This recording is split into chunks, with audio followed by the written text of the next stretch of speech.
Okay, so we're live for anybody who's tuning in, because this is always a little delayed. This is Stand Up Fight Back, and we're just going to wait a moment, as usual, to see those viewer numbers go up, and then we will get started. So again, thank you everyone for joining us on the guest end while we wait. I'm very happy to have all of you with us from the Public Banking Institute. I think this is going to be a really interesting and very informative show. So let's see here. Let me make sure we're on.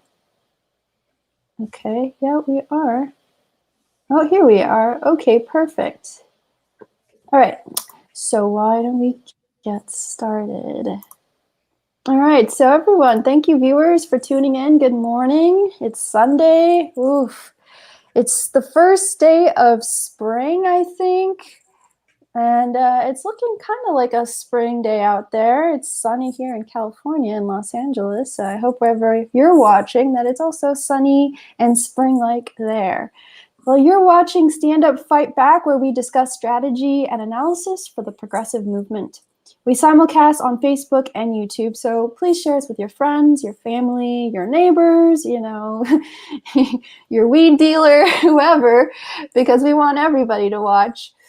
And tune in, turn on notifications, because you don't want to miss an episode. I'm Margot Pais, a scientist, engineer, and occasional journalist. And over here on either side of me is Carlos Marroquin, the amazing grassroots organizer and co-host of this show. Today we have three amazing people, three amazing guests from the Public Banking Institute. And I'm just going to go through them now really quick and read off some introductions for each of them. So the first person here on my list is Michael Brennan. He's a researcher with the Democracy Collaborative, a policy organizer for the Democracy Policy Network, and he recently joined the Public Banking Institute's board of directors. He's currently working with Public Bank LA on the institutional design of the emerging public bank. Ellen Brown, JD, that's her title. She developed her research skills as an attorney practicing civil litigation in Los Angeles. She's an author of 12 books, including the groundbreaking Web of Debt and the Public Bank Solution. Ellen's 300 plus articles are posted at her website, ellenbrown.com. She's also the co-host of a radio program called It's Our Money on prn.fm. She is a fellow of the Democracy Collaborative and has degrees from UC Berkeley and UCLA School of Law. Lastly, we have Walt McRee. He was the chair of the Public Banking Institute board from 2015 and through 2017, and I believe he's still actively involved. Prior to becoming chair, Walt was a senior advisor at the Public Banking Institute, while also serving as director of the Pennsylvania Public Bank Project. As the founder and CEO of the Alliance for Public Broadcasting Incorporated, he pioneered and implemented new fundraising principles and programs for use in public radio and TV stations nationwide. Walt also produces and co-hosts the bi-weekly radio program It's Our Money with Ellen Brown. He also hosts the Public Banking Institute's TV program, The Public Bank Solution, and has written and produced a number of videos for the Institute. He holds a BA in Philosophy and Geography from Valparaiso University, and I'm just very curious to know if that's the Valparaiso in Chile. No, it's the Valparaiso. It's the Valparaiso in Chile, Indiana. Oh, okay. The plains of the Midwest are very chilly. But no. Okay, well, let me throw this over to Carlos because Carlos actually knows all of you very well. And I think our audience would benefit from hearing a little bit more about, why we have you here today and how Carlos knows all of you. Oh, Carlos, you're on mute. Well, there you go. First of all, thank everybody for joining us today. And I'd like to welcome our friends from Public Banking Institute. With some of them, I go a little bit back a few years. And let me start by saying how amazing Ellen Brown is. I want to welcome her to the show. I mean, what can I say about her? She is the top advocate for public banking in the United States and influencer around the world in public banking as well. She's a friend of mine. I've known her since the days of Occupy. That's where I first came across her name. I like all of us have been traveling in different directions in this world, but she crossed my path, and since then has been a tremendous friend, an advocate, a mentor, and you name it. So Ellen Brown is very dear to my heart, and her work is very, very, very important. That has influence in the things that I have done throughout my advocacy career. And of course, Walt, member of the Public Banking Institute board, another great guy here, so knowledgeable, great spirit, very intelligent, and most recently, of course, Michael, that I just pretty much our lives just crossed paths, and he just recently joined the Public Banking Institute board, and I'm very, very curious to speak to him because I'm learning a lot about him, and the little time that I have learned about him, I am seeing passion, I'm seeing intelligence, I'm seeing vision. So that's our Public Banking Institute. And I must, as you all know, I am a board member of the Public Banking Institute. So thank you for being here with us today. We almost have a quorum here, Carlos. That's a beautiful thing, right? Yeah. Great. Well, so why don't we get started? Why don't we go down and give each of you a few minutes to, talk a little bit about your experience in public banking and how you got involved. So, Walt, you want to start it off since I see you like right below me. So they're sort of like the Brady Bunch, like. Yeah. So, Walt, let me put you on the big screen here. Okay. Well, thanks very much for having us and for engaging this, Margot. Public banking, I've been in it for about 10 years now, I guess, and I've been working in advocacy for a variety of public interest issues: the environment, public broadcasting, world hunger, etc. And when I learned about public banks, the first time, I, of course, was like most people, hadn't thought anything about banking. And of course, Ellen's work, The Web of Debt, disclosed a new reality, something that really just transformed my own understanding, but I think is also transforming everybody's understanding about how our monetary system works. And for all of us who are interested or concerned about public policy issues, when we look at the inequities and the injustices and all the things that need to be fixed in our world, all of them need investment and they need money. And when you look at how our monetary system works, you realize that we borrow our money, and so we live in this web of debt, of obligation, which is only getting deeper and deeper and deeper. And so Ellen's work really helped us to see that banking is not some special magical talent or God-given gift that only some people can have. It's actually a utility that people need, that the people must have for viable economies. So looking at money as the source of energy and possibility in our future, reclaiming it and democratizing it seemed to me to be a pretty big lift, pretty big job, but also a very essential job. And that's why I got involved, because it's just exciting to see how we're really able to take on really the powers that control our interests and our resources and enable us to move on from there. So that's why I'm inspired about it and keep moving. Great, thank you. So Michael, how about you tell us a little bit about how you are involved and how you got interested in public banking? Sure. Yeah, thanks for having me. I'll kind of trace it all the way back to, just because Occupy has come up, I find myself as maybe as a young person in the room, somewhere between millennial and the Zoomers, because I was 14 when I went to Occupy, and I consider that kind of my political activating moment.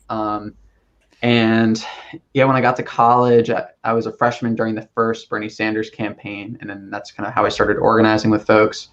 was involved in progressive politics for a while, and eventually became a worker owner at a food co-op on my campus. And that kind of got me oriented towards economic democracy and those types of issues. And we were struggling against the university and figuring out, the different financial issues that face these alternative types of business models. And through that experience, I think it really contextualized a lot of the structural, financial, and technical problems that face economic democracy, and kind of placed it within broader systems thinking. And so then that kind of got me oriented towards what are the broader public policy reforms that would be necessary to actually be able to move what was quite literally a niche enterprise right on our campus, this food co-op, to the mainstream, and actually have it be something that where we could have social and environmental goals be front and center for the way we run our economy. And so I started working on my master's thesis on public banking.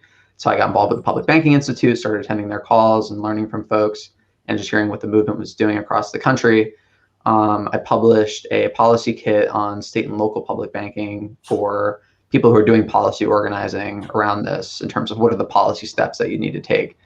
And yeah, I'm much newer to this space than a lot of the folks who've been doing this work for about a decade now. But I'm really grateful to kind of get up to speed and start organizing with everyone to make this happen. Most recently, I started working with Public Bank LA, the group that's pushing for, that was one of the founding groups of the California Public Banking Alliance, passed a law in 2019 to allow 10 public banks in California. And now they're pushing for a local public bank in Los Angeles. And so I'm working with them on the democratic governance of the bank, which maybe we can get into a little bit later. Cool. Awesome. Thank you. And which university did you attend, or you had a food co-op? The University of Maryland, College Park. I have you can see right there. Oh. Here for it. Nice. Okay, cool. It was a 44-year-old food co-op, and we were kind of on the very tail end of struggling against the university to stop it from getting closed down. But they evicted us and they closed it. Oh, wow. Sorry. Not good. Not good. No, that's bad. Universities have a tendency to do things like that, it seems. Yeah, there's a lot there. Yeah. Oof. Okay. Well, Ellen, thank you. Last but not least on this, but I think you are very special, so we want to save you for last. And you've written some amazing books, it sounds like. So tell us more about your interest in public banking. You were an attorney and now public banking. So, wow. Okay, thanks, Yeah. Margo. And thanks, Carlos. You are a great activist. You're the penultimate activist. My real career, my paying career, was as a lawyer many years ago, and then my ex-husband decided he wanted to go in the foreign service, so we went abroad. We went to Kenya and Central America for 10 years, and that gave me a chance to write, which is what I really wanted to do. My first degree was in English, but I couldn't support myself as a writer. So my first 10 books were on alternative healthcare, the politics of healthcare, and the drug industry, etc. But I was quite interested in the whole money issue, and I knew that banks created most of our money supply, but other people had written on that, and I didn't really know what I could write about it until I discovered that The Wizard of Oz was actually written as a monetary allegory in the 1890s. So that was my hook, and that was pretty interesting. That if you think about the plot, it's these 4 beings, not even necessarily people, marching off to Washington, or off to Oz, to seek redress from the wizard. The first ever march on Washington was in 1894, and it was a march to return to the greenback system of Abraham Lincoln. And of course, the marchers failed, but that's what it was about, and that was the model for the plot. Well, there are all kinds of symbolism in the book. So I wrote Web of Debt, and it was published in 2007. And then we had the banking crisis, of course, and I knew that North Dakota was the only state that had its own bank. So I was watching it, and it turned out it was the only state that escaped the credit crisis. It had the lowest unemployment rate in the country, the lowest default rate, the lowest foreclosure rate. So I started writing about that in late 2007, and that generated quite a bit of interest, and I couldn't answer all the emails. So we formed a Google group, and we got a lot of heavy hitters. Like we got the old money reformers from from Australia and New Zealand and Canada and the UK, and they were all giving advice and talking about their, you know. So anyway, we learned a lot, and in a couple of years, we felt like we were the experts, and that was the time of Occupy Wall Street, and it was like we'd done enough talking. It was time to get out there and do something. So we formed the Public Banking Institute in January 2011, and we've had many bills, but there's only one new bank besides the Bank of North Dakota, and that's the Bank of American Samoa, which isn't even in the continental United States. But at the moment, just this year, we've got 17 new bills for public banking or public financial institutions of one sort or another, or bills about them, or setting up the parameters for forming such bills. So I should say, to start, what a public bank is. We're defining a public bank as a bank owned by a community through their local government. So could be a state-owned bank, a city-owned bank, a county-owned bank, could be tribal, it could be a national bank. And globally, 25% of banks are publicly owned, or 25% of banking assets, I should say. I mean, largely national infrastructure and development banks. China is the biggest. So anyway, we have a lot of movement right now, and it is pretty exciting. Wow. Thank you, Ellen, for that amazing work that you have done over the years. As I say, you inspire me. As I was working foreclosures, the anti-foreclosure work, um, you came along, and immediately I understood that this is what was needed. Immediately, uh, the control that the Wall Street have had, and how they have been ripping off people forever. But not only that, the amount of waste money that we will never get back by buying services from these institutions makes sense to me, and I understood that that was the change that needed to happen. So that's why I began to really advocating for public bank, because I understood it, and you made that message very clear. And the people behind it, that Public Banking Institute, through your efforts, Ellen, the kind of people that have been picked up along the way, tremendous leaders that we are seeing even today. Here in Los Angeles, we have Trinity Tran leading efforts, the California Public Banking Alliance. All those groups, we can say that uh, came about because of your advocacy.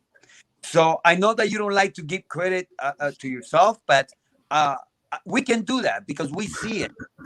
And we have people like Walt, we have people like Michael, we have people like Margaret, that we used to talk about these things, about public banking, and we're forming our own messaging of what needed to happen. But today we are in major crises, uh, economically, and the people on the bottom are further down.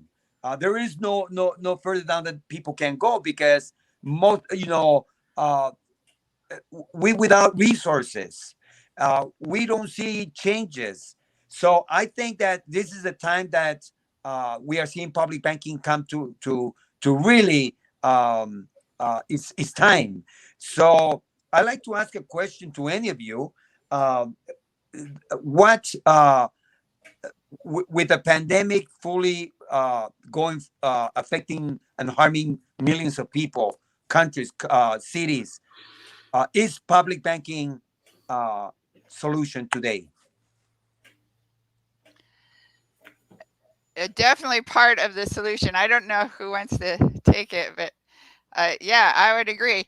Uh, so what most people don't understand, and what's hard to kind of grasp, is the fact that banks actually create our money supply. That there was um, an article in the or a Bank of England, their quarterly report in 2014. They said, contrary to popular belief, governments do not issue our money. 95% of the money supply is created by banks when they make loans. So what they do is they issue the loan on one side of their books as bank credit or dollars, and I mean it goes into your bank account as dollars, and then you can spend that, and that's where the money comes from. And on the other side of their books, they balance that as and so it's an asset to themselves on one side of the books and a liability on the other side. It's a bit complicated, but anyway, they create our money supply, and then they charge us interest for paying it back. So it's this parasitic draw. If you have a 30-year mortgage, you will pay as much in interest as you pay in principal. So there's this continual sucking of money out of the system or out of ordinary people's bank accounts into the bank accounts of big banks, and the big corporations who are their clients also get benefits because they get the low interest loans. The banks get to decide who gets the money, and they create the money in the first place, so they get to charge interest to everybody for borrowing it, and they decide which projects and our money goes into their banks. The biggest depository banks are in Wall Street. They're not in California where I am, or they're not in any of our individual states except New York, obviously.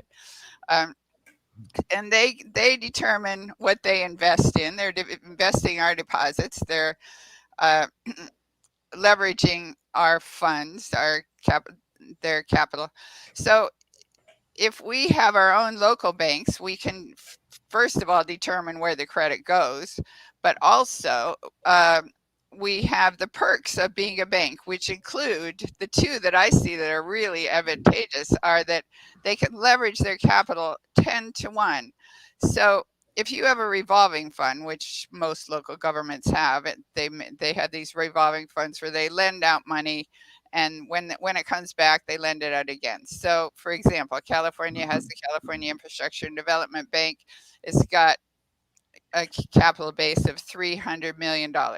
There are 20 times as much demand for these loans as there is money. I mean, there's plenty of need for the loans, but they don't have the capital to make the loans. So they lend out that $300 million at 3%, which is a very good rate for a small business, and wait for it to come back. And so they make 3% a year. But if you're a bank and you turn that $300 million into capital, you can lend out $3 billion a year. You can lend out 10 times as much. So that means you get 10 times as much cheap credit into the community. You can make 10 times as much in interest. And if it's a local government's bank, then any profits either go back to the local government to be used for all those things that local governments need. Right now, particularly, local governments are cash strapped for sure. We know there's all kinds of needs in our local communities that we don't have money for, and a bank could be a source of that money.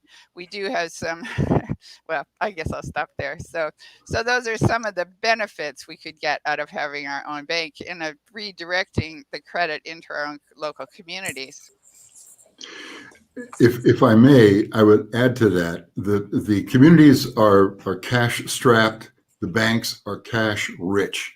They're overflowing with deposits, money that's sitting there, and they're looking for places to put it, which include places and companies like BlackRock, which, for example, bought, Carlos knows this very well, the foreclosed properties, super cheap, bought them real cheap, and now puts them back on the market to renters at inflated costs with less responsibility, etc. This is a chronic problem all over the country. Of course, the West Coast knows it very well as the rest of us. So I think what that exposes is just one way is that our systemic disadvantage at the moment is a transformative opportunity, really a critical democratic transformative moment where we have got to take this utility of banking out of the hands of simple privileged private issuance of capital and give it to the public, because we know that money wouldn't be sitting around if it were in our hands to invest into our communities, our abandoned housing, the neighborhoods that are deteriorating. If we had a bank, if we only had a bank, we could do what Ellen describes, and that is to multiply many times the capital resources that we've got to get some of this work done. And I can also add something that we had worked on earlier this year to your question, Carlos, about COVID and public banking. There's a few different dimensions to that in terms of the different scales we can think about public banking, like federal, state, or local. And so we had been working with one of our colleagues, Robert Hockett, on this issue around the Federal Reserve's municipal liquidity facility. So as part of the big COVID bill in March 2020, they created these credit facilities that would go to various money markets in order to make sure that the economy didn't collapse. And so one of those was a facility that would go to state and local governments, because for maybe the reason that we're laying out, right, that state and local governments over the past 40 years, especially in kind of the neoliberal era, have become increasingly dependent on municipal bonds and borrowing in order to finance themselves, which kind of also drives segregation and drives other racial and social problems. In order to back up those markets, they created this facility for state and local governments to go to. But the problem was, and this is what we were advocating around, that it had a penalty rate attached to it, and so it was inaccessible for state and local governments. So there was a very clear disparity between the private financial markets, who were getting pretty much free credit, right? They were getting free act in order to make sure the economy didn't collapse. And then state and local governments, which were charged a premium for a public good, right? Like for the ability to make sure that our social services weren't cut, and that we could maintain, public health, like personnel and all the things we need to continue going. Like this was supposed to be the thing up until the point where Biden, passed the law last week, where we actually had some funding come through, like no strings attached grants. And so, we were advocating around that. But that's an example of because that facility it's kind of ad hoc. They like set it up, but it's temporary. We didn't have the infrastructure to really get the money down to the state and local governments where it's needed. And so what we were talking about was this was kind of a step towards public banks, right? Public banks would be the local or state level institution that could interact with the Federal Reserve and say, we need the money for these specific issues, these specific projects, and they can have an ongoing institutional relationship. So it's not something we just set up when there's a huge emergency, because that's not really possible, right? We need these systems set up beforehand so that when these things do happen, the facilities get set up in 2 weeks, 3 weeks, and then we can immediately go to them and say, okay, here are the projects, here are the things that need to be funded immediately, right? And that's kind of, I think, where a lot of the disparity in terms of the money that was created for this crisis, it went most to the private financial markets. And I think it's also worth mentioning, just because we're talking about, this kind of does point out how banks are a utility, right? Like these are things that in order to get credit into your community, it depends on the banking infrastructure in your community, right? Like it's very direct in terms of the relationship between those two things. And so for the Bank of North Dakota, they created the Payroll Protection Program as another program within the CARES Act. And there was a study done by the Institute for Local Self-Reliance where they demonstrated that North Dakota had the most PPP loans per capita, which was like the forgivable loans to keep people on payroll. They had the most per capita because the PPP, because we don't have a good administrative state, it was administered through the banking sector, right? And so our banks de facto became our arm of the state to like make sure that we could keep people on payroll. The Bank of North Dakota, because they have a state bank, they also have, it's been demonstrated before, the most small banks per capita in the United States, because they have a supportive partner banking ecosystem. And because of that, they were able to get the most PPP loans out of any state in the country. So similar to the 2008 kind of analysis of like, how did North Dakota respond to the financial crisis? This is another kind of data point that shows how having a public banking ecosystem, right, beyond just even one public bank, we need kind of federal, state, and local public banking institutions to all interact with each other and actually create like an infrastructure for the public good, right? And I think that's kind of what we're aiming for. And that, I think that's how we should maybe think about how this context has shed some light on banking as a utility, banking as infrastructure, and how we advocate now that we have a Biden administration, Democratic Congress. There's this infrastructure package coming up. What are they going to put into it? Are they thinking of banking as a critical part of the infrastructure that they want to, make changes around? I think these are kind of the questions we have to think about as we move forward. Yeah, we could add that North Dakota has also done a great job for natural disasters. They've had some major floods, and the bank's mandate is to serve the public interest. So they were right in there with these floods immediately, forgiving loans, making loans to different agencies that needed help. So there was one flood that I forgot the name of the Red River. Was it Grand Forks? Grand Forks, yeah. So the city was on two sides of a river, and the side that was on the North Dakota side recovered within 3 years, and the half that was on the other side of the river in another state was just decimated by this flood. Maybe Walt, you might remember more facts. Well, the Grand Forks flood and fire destroyed the whole place. And the North Dakota side lost 17%. The Minnesota side barely ever recovered. And the reason was the bank, because the Minnesota side had to go to New York, and kind of had to do like what Abraham Lincoln was almost obliged to do: borrow at 25 to 30% to finance the grief. Lincoln was talking about the Civil War. They said, "Hey, you can have our money, 25%, out of for the Civil War." And Lincoln said, and Ellen should pick this up.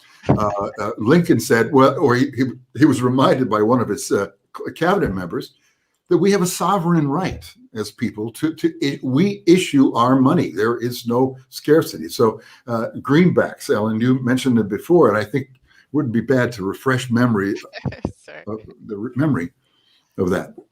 Yeah, could you tell us first, because some of us are younger and we were not alive during the Civil War, what a greenback is? Oh, but we were, though. I remember it very well. Yeah, sure. Good, Ellen. Okay, so it's called the American system versus the British system of banking. You can go back to the American colonists, of course, had no money and not much was happening here. It was wilderness. And the colonies figured out that they could issue their own paper currencies. And and when they did that, the colonies thrived, and even in Europe, they marveled at how well these colonies were doing without, any apparent assets to start with. But one problem was that it was easy enough to issue these little paper receipts, but it was pretty hard to collect them back in taxes. So they tended to inflate the money supply and devalue the currency. But in Pennsylvania, they came up with this clever idea that they would form a bank. And so they lent this paper currency that the government issued the currency, lent it to the farmers at a modest interest rate, and then it would come back. So that was a circular system, and it was sustainable. It didn't hyperinflate like some of the others, like the northern colonies. And that worked very well. And then the other colonies adopted that as well. And during the Civil War, Abraham Lincoln, as Walt is pointing out, or the North was faced with very high interest rates from the British bankers. That's what they were going to have to borrow at. And, he was reminded we can issue our own money, and did that. And not only did the North win the Civil War, but we funded a lot of infrastructure, including the Transcontinental Railroad, which tied both sides of the country together. And of course, all the little cities along the way got a big productivity boost out of that. And so we issued the money and actually turned a profit on this system. And then, of course, all that was pulled back after Lincoln was assassinated. And it's a long story, but silver was demonetized. Before that, silver and gold could capitalize a bank, and then only gold could. So we went through a big depression in the 1890s, and then we had a monetary reform movement. And that was when I was mentioning that the Wizard of Oz was, there was this movement of marches on Washington to try to get us to go back to Abraham Lincoln's system or the colonial system of just issuing our money. And then we had instead what we got was the Federal Reserve, in which was basically set up by big Wall Street bankers. And it was supposed to be the reserve of capital for the banks, so that it was supposed to hold the gold, and it would prevent bank runs, which were a big problem in the 19th century.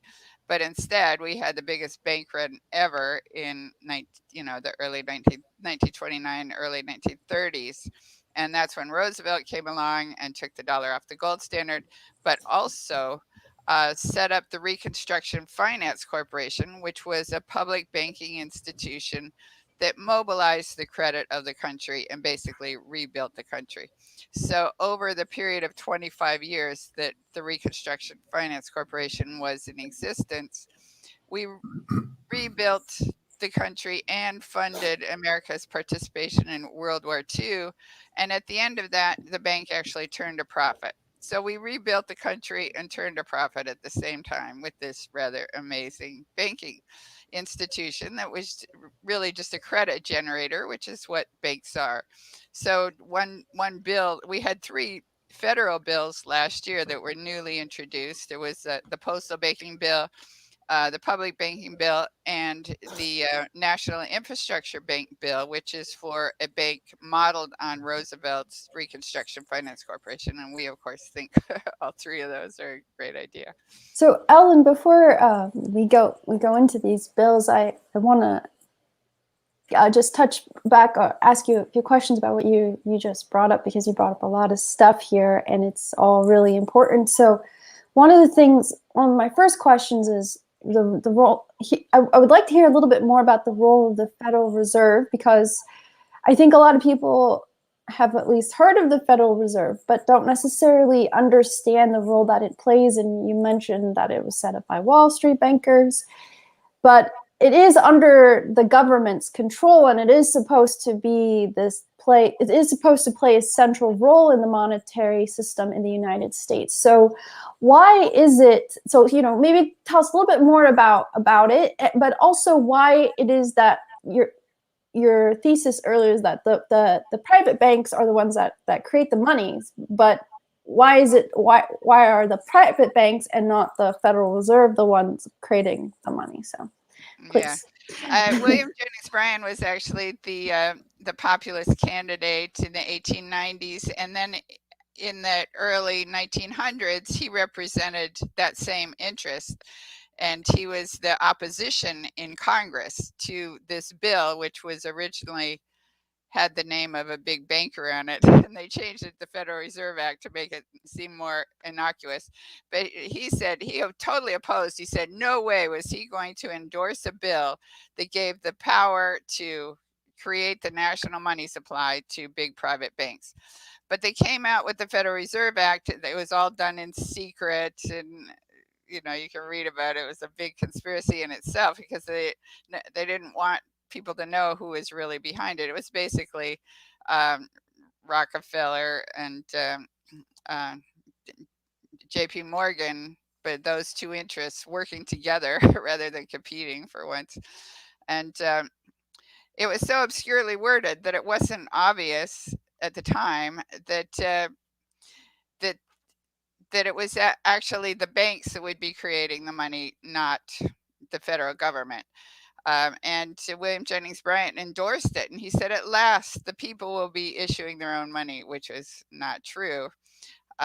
So now we have these things called Federal Reserve notes. Before that, it does get pretty complicated. You almost have to read about it. But before that, banks were issuing banknotes that had their own names on it. So it might say the bank of whatever, the bank of something.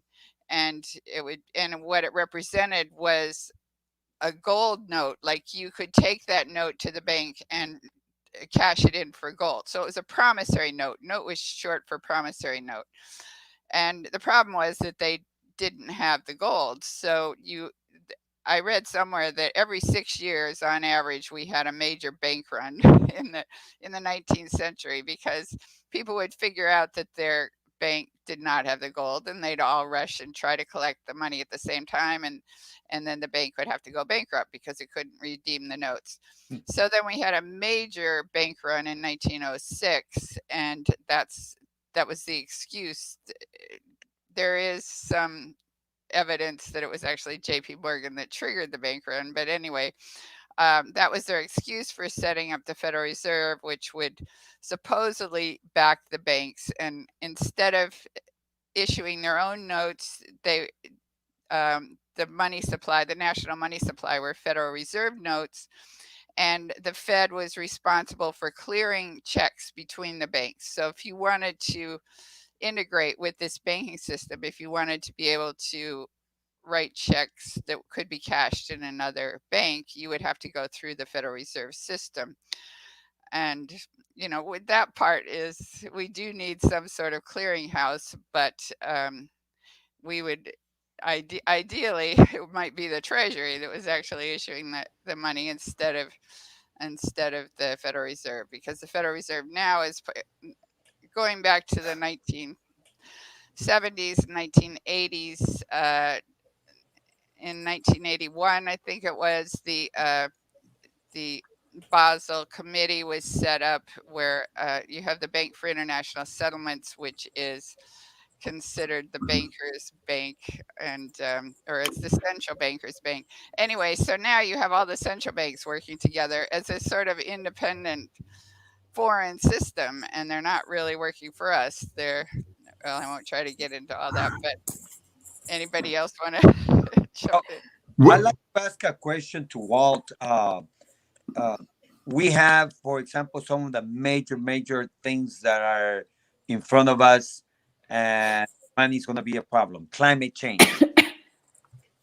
How public banking plays a role in, you know, if we were to have a public banking, how it would play a role in climate change?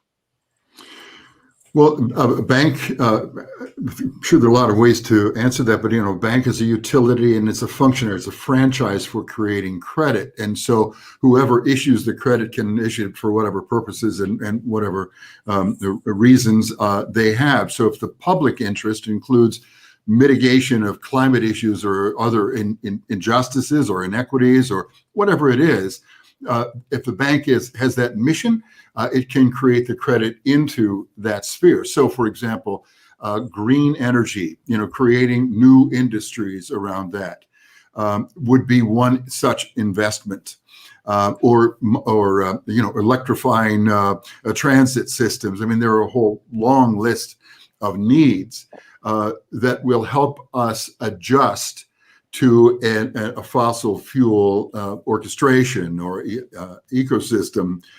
And so that's going to take a lot of investment. And I think when you look at the National Infrastructure Bank bill, that's what that's really designed to do, to help, since I think about 85% of our infrastructure is owned by cities and states, that this public bank modeled infrastructure bank would be able to move trillions of dollars into those investments, which the private banking industry has very limited or interest in doing. And I think that's really, again, comes back to this systemic transformation that we're talking about, to get the credit issuance spigot out of the hands of private profiteers who are only looking to make money. Oh, well, we lost your audio. It sounds like you bumped something and we went. Oh, you're back. Great. Yeah, thanks. Yeah. Oh my God. Yeah, it was. You got really enthusiastic. I'm sorry. The point was that the private interests don't have a lot of interest in what our public needs are or our objectives and visions. And so the transformative opportunity here is for us to, first of all, get that we will never have access to the equity that the public holds and owns until we have a device, a bank, to issue the credit into our interests. It's profiteering versus public interest. It's simple as that. Yeah, And the banks actually create credit on their books. Somebody has to pay that credit back, and that would be state governments typically build infrastructure. But through an infrastructure bank, this proposal, the National Infrastructure Bank, the HR 6422, would lend at 2% interest to local governments. And right now they pay a lot more than that for infrastructure. I'm not sure what the average infrastructure bill is, but I saw years ago, I saw one where the investors were getting 10% on infrastructure. So it's quite high anyway, and 2% is a good deal for the states. And I think it's also worth mentioning or contextualizing that like this idea of climate resiliency and like how are we investing in it, we shouldn't detach that from kind of the broader scope of how we're going to be able to do that, right? Like the federal government, we're kind of contextualizing the history of money in the United States, and Congress still has the power of the purse, and they're still able to, you know, create trillions of dollars just like through legal appropriations. And so I think my thinking of a national investment authority, a national investment bank, and then local public banks those are the longstanding institutions by which democratic planning is going to happen, right? And so if there's like maybe that the infrastructure bank at the federal level is you know, lending out to state and local governments, but that should also be attached to ways that we're transferring money directly to state and local governments, like without having to borrow, right? Because these are public goods, and like if you do it as an investment, you're still kind of reproducing, you know, profit motive into like tolls and like other types of revenue generating things. For like as we have to move towards, you know, free public transit, we have to move to social housing or housing as a human right. These other social infrastructures that need to be developed in a decommodified fashion. I think the investment authorities and the other types of institutions we want to set up are good for having the institutional knowledge to be able to coordinate that activity and to be able to transfer the federal financing down to the state and local level. But it should be seen as a tool in the toolkit for our ability to do that, right? And just one data point also on that is Ellen mentioned earlier that the public banks control 20% of total banking assets in the world, but the in terms of climate finance, public financial institutions, public banks and otherwise, contribute 50% of total climate finance. And so if the private market was going to move into climate finance at the scale and speed that we needed it to, they would be doing it, right? It would be profitable and they would be moving into it. But public finance is already kind of pulling the weight, right? They're only 20%, but they're pulling 50% of it. And we're about a tenth of where we need to be in terms of actual climate finance. And so the only solution, and this is, I think, how we should be presenting it in terms of how we think about financing the transition to a green economy, is going to have to be through public finance, public banks, and actual like appropriations, taxation, you know, those other tools in the toolkit that we need. But I think public banking is like a critical piece in our ability to coordinate that, right? And I think that's the utility and infrastructure thinking behind it as well. Many infrastructure bank proposal or infrastructure proposals are public-private partnerships, and invariably that means the private investors get the profits and the public bears the costs, and that's what we don't want. So with a public bank, you can you know, make it all be public, be for the benefit of the public. Oh, Walt, so I have you on mute because there's an echo on your end. So I don't know, maybe you may want to check, because whenever I unmute you, I could hear Ellen, but now it seems okay. Because I don't hear myself. I've turned it down. I've turned down my volume. Okay, is that better? Yeah, that's great. Thank you. Okay, sorry about that. No problem, no problem. So thanks. Sorry to kind of derail the conversation there, but I just want to let you know that's why I had you on mute. Sure. But yeah, this is such an important discussion with relation to the climate. And I think, Michael, you bring up a really interesting point about how why is my mouse not behaving? Okay, yeah, about why you know, it's interesting that the public banks are covering 50% of the financing, and I think that speaks a lot to the problem that we're facing with the climate crisis in general, that it's very difficult to get anything that in the private sector to actually take action if it doesn't mean increased profits. So I think that's that alone is a reason for why we should have public banks, because if we want a future, we need to start picking up the slack on this. So thank you for pointing that out. Carlos, so we have about 10 minutes left. Maybe we should talk a little bit about getting involved and being active in this area. Right. There is so much that we could talk about, and Ellen and Michael, Walt, this is a good conversation, and I'm hoping that this will be the first of more conversations that we can have, because as you can see, it's so much that we need to bring into the public understanding of how a system works, or at least how this system is currently working, that is leaving so many people behind, and the amount of money that is being wasted. We're talking about billions and billions of dollars that are being wasted because private banks don't have a public interest, at least in the sense of doing the things that are just and right, especially during an emergency that we are facing. They're looking for the profits. Moving forward, we need to continue to educate the public. What are some of the things that public banking is doing moving forward as we address how public banking can actually be a benefit moving forward in infrastructure, climate change, and all these other issues that we care about? What are some of the things that public banking is doing and should be doing, and what can we look forward from public banking? Who wants to answer? I know I say it like Ellen had just published an article that was talking about how there's 20 different bills at the state level right now. 17, I think. What is it, 17? But there's 16 in that article, but now we got one more, so 17. Okay. Gotcha. Just this year, but active, we do have over 20 bills. Sorry. Mm-hmm.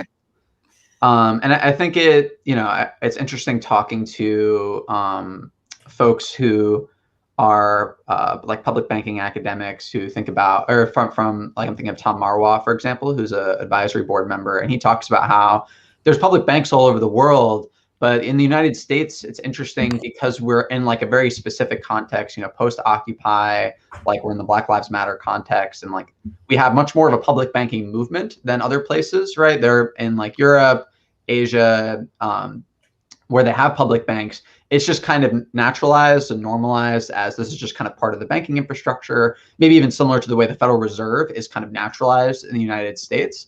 Versus now here, we actually have an active movement of folks, maybe even relating it to what we were talking about before in terms of like monetary reformers who are actively trying to change the terrain of the way we're thinking about banking and actually pushing the needle a bit further. So we can kind of, and we sit in kind of the belly of the beast, right? Because the US sits at kind of the heart of the global monetary system. And so I think changes at the global level are going to have to come from movements in the United States that are thinking about these questions. And the way to actually organize around it, right? All politics are local. And in order to affect national level politics in the United States, we need like bases of activity. And I think California is obviously the most well posed to do that because you passed the banking law in 2019. And now there's a structure for, Los Angeles, East Bay, San Francisco, San Diego, these other parts of the state to coordinate, apply for a bank charter, and then prove the model, and then show the rest of the country, this is possible. Here's what a brighter future can look like. And so New York State right now is pushing their municipal bank, the same bill based off the AB 857 to create municipal public banks. New Jersey has the Public Bank Implementation Board, which I think the governor, Phil Murphy's up for re-election. And if he gets re-elected, I think that'll be a priority in the second term, is to actually, I think, deliver on that. And Walt, maybe you could jump in on that at all. But the point is just that I think people need to figure out, where they are, what is the public banking movement in my locality, my state, and how can I help contribute to building an actual like organizing base that can kind of change the conversation around banking. And there's a lot to that, obviously, but I think, we kind of get into organizer mode at that point in terms of thinking about how do we shift the terrain. And I'd like to just add, if I may, one of the systemic changes that comes out of the public bank movement is the opportunity to do what's really going to be critical for democratizing our country.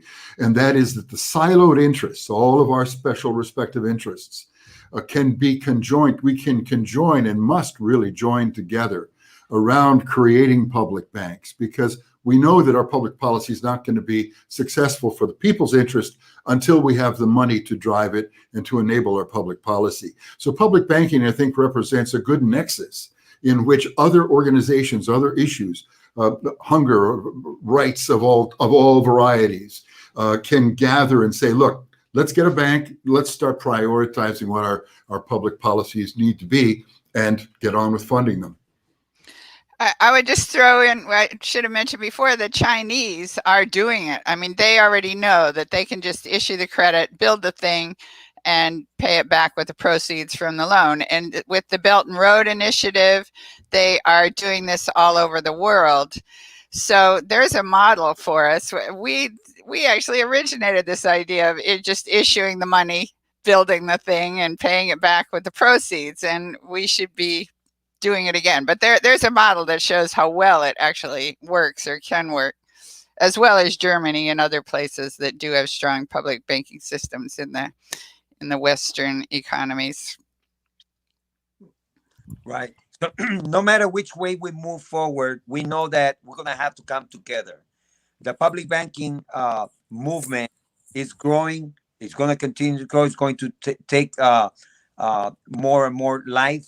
And we are expecting to see great things being advocated for, because I'm seeing the right people getting involved. People are beginning to understand that we've been left behind, that there is nothing in there in place as in any form as a safety net or economically, betterment of our communities is not happening. That the banks, the private banks are not going to do that. So we must get involved. I love to see young people get involved. This is why I'm very interested in Michael's involvement. What are your closing statements, Michael, on you particular as a young person getting involved in something like this, and the kind of level of commitment that I'm seeing from you? What are you saying? Unfortunately, our time is almost up, so I want to start asking you guys, your closing statements, please. Sure. Yeah, I mean, we're in the decade of the Green New Deal, right? That's kind of the context of, I'm 23 years old and trying to see what I can do in terms of contributing to that project with everybody. And I exist, in my world, in my bubble, and I can only do so much. But I think it's just figuring out, if there's a goal, like a very direct goal of like decarbonization of the economy by 2030, which is like my basic top level objective as a human being and like what I'm trying to do, right? And I think people should probably set for themselves like what that is for them, and then kind of, if they're going to be an organizer, an activist, like think about how can you actually contribute to that goal. I think that for me, public banking is one of the areas that is going to get us there, right? And in addition to the broader democratizing the economy issues like worker co-ops, like a federal jobs guarantee, like moving towards alternative types of currencies, other things we could talk about other times. But I think that, and those are all going to come out of democratic movements and people actually doing the work of, figuring out where can we actually build power and build solidarity in order to make those demands and, overcome the financialized political economy, right, that controls our state, local, and federal governments, like, because all that's going to be in the way. And we don't really have much more time, right? I mean, we have to do this very quickly. And I think we're ascendant, like things are on the rise. And I think like the contradictions of the current system are going to be heightened over the next few years. I think I'm anticipating that. And so we have to kind of be ready for it, and we have to know where we're going, and we have to know what's going to be the challenges in front of us. And I think we kind of have a basic sense of it right now, but we have to, keep our eyes on the prize. I'll leave that there. And if we could throw in our website we have tons of information for anybody who's interested, publicbankinginstitute.org. And I just one final question on this thing. I'll speak for Ellen and myself, if I may presume.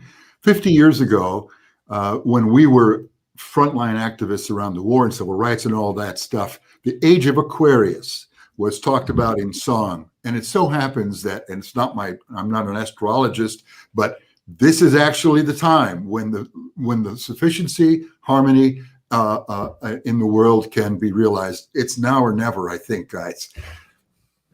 And it started in December. December 21 was the beginning of the age of Aquarius. So we're there. I thought that was just a song. You're telling me this is a real thing? No, the real astrologically, the age of Aquarius started December 21st. Oh wow! Whoa. Okay. But I mean, Walt and I are 60s people. It's a great song. I just didn't know it was more than. It was more than that. I learned something. Thank you. It took the whole hour, but there you go. And you see, the conversation can take us literally everywhere. It's like there is not one area where public banking can actually do good. I mean, there is so many areas, and I am so excited that we had you here today. And Ellen, my most admiration for you and your work. And each one of you, for you. Yes, and each one of you that have joined on board, we know that we're going to be okay. We're gonna be good. There's a lot of problems in this world. People are hurting. People don't have answers in front of them. But I can tell you this: talking to people on the ground and meeting with families every day, and talking to advocates, community leaders, and organizers. It is people like you guys here at Public Banking Institute. It's people like Margot. It's people like all those activists out there that brings hope to the people. And today, more than ever, we need clarity, and we need to have vision, and we need to take bold steps. And that's what public banking is doing. And I'm going to say to you, whoever is watching this video, please check Public Banking Institute website. It's really easy. Publicbankinginstitute.org. Learn about it. Look at what public banking is able to do for your city, your community, your neighborhood. So much to learn here. This is, I think that, again, I am so honored to be with you guys here today and be part of this conversation. Thank you so much. Margaret? Yeah, so why don't we also give Ellen and Walt an opportunity to say some closing thoughts before we say goodbye to our viewers. So Ellen, would you like to go ahead and give some closing thoughts? Some final thoughts? Well, I want to say the same thank you to Carlos. And I mean, we need the grassroots people, the boots on the ground, and that's you. You're there doing that work, and I think that's great. So thank you so much. And and I don't know if you're into. I've written hundreds of articles that are all on my website at ellenbrown.com if you're interested. Plus our PBI website.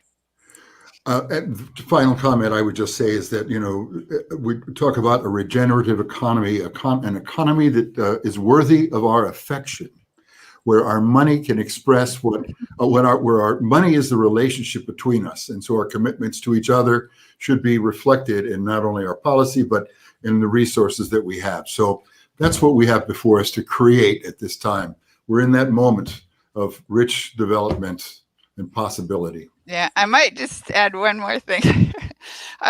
If you think about what money is and the whole American model, really money is acknowledging that somebody has contributed goods and services. I mean, that's the way it doesn't have to be gold backed. It's really service backed. It's backed by goods and services. And that's what the original model of the the money that was issued by the governor of Massachusetts when he needed to fight a war and he didn't have any money to pay for it. So he just printed these little receipts basically saying, we acknowledge that you, the soldiers, have done work for the community, and we, the community, will will compensate you in, you know, in equal value of something that you need and want. And that's what money is. So we really, we do have a lot of barricades to trying to set up public banks, because the big banks have won the day and they have set up the laws, and those are the things that we have to break through. But if you really conceptualize what money is, we really need to, it really is an opportunity to rebuild the whole system in a way that serves the people. And it can be done. We've got the people, we've got the resources. We just need to get them together by compensating appropriately. So that's. Wow, thank you. Yeah, Alan, and that you're reminding me of a book that is very much relevant to this discussion. When you're talking about the soldiers and paying war, and that reminded me of David Graeber's first 5,000 years of debt, where he says that coins were basically just word for as like debt payments or reminders of debt that was owed to soldiers in war, and that's why coins were developed. So I recommend that book too, because it's all tied in here. First 5,000 years of debt. So, but we are out of time, but I am just so grateful that we could have this discussion today with all of you, Ellen and Michael and Walt. It was an absolute pleasure to have you on, and I definitely learned a lot from the three of you and the importance of public banking, and I really hope to see many of our viewers get involved in this area if it interests them. And please do, because there's so many areas in which we can tackle the crises that we face right now, whether it's climate change or the economy, the pandemic, healthcare. We can tackle it from many different angles, and public banking plays a role in all of these issues. So please visit their website. Again, that's publicbankinginstitute.org, and please get involved with them and really fight for a public bank, because we deserve that. We really deserve to have something like this. So thank you, like all of you. Carlos, any last words before we really do sign off? Oh yes, I was doing something here a second. Yes, please donate to Public Banking Institute as well. They're doing a tremendous work, not in one state, but all the states. They're constantly looking, educating the public. If I could only begin to tell you the heavy lifting that they have done over, the years, and especially right now, it is a critical time. They need your support. They need your help. Any amount will do. But of course, we ask you to consider the work that is being done and what needs to be done coming down, especially right now. It's critical time. So send your donations, visit them at their website, and thank you again for tuning in and for sharing the videos. Thank you. Yep. Thank you, everyone. So now we're going to say goodbye. So remember, you're watching Stand Up Fight Back. We air every Sunday morning at 10 a.m. Pacific time, 1 p.m. Eastern time. And sometimes we have the occasional 6 p.m. show, depending on our guests and their schedule. So please join us again next week. And until then, have a wonderful week. Wear a mask, get vaccinated, and stay home as much as you can. Thank you, everyone. Take care. Bye. Bye. Bye.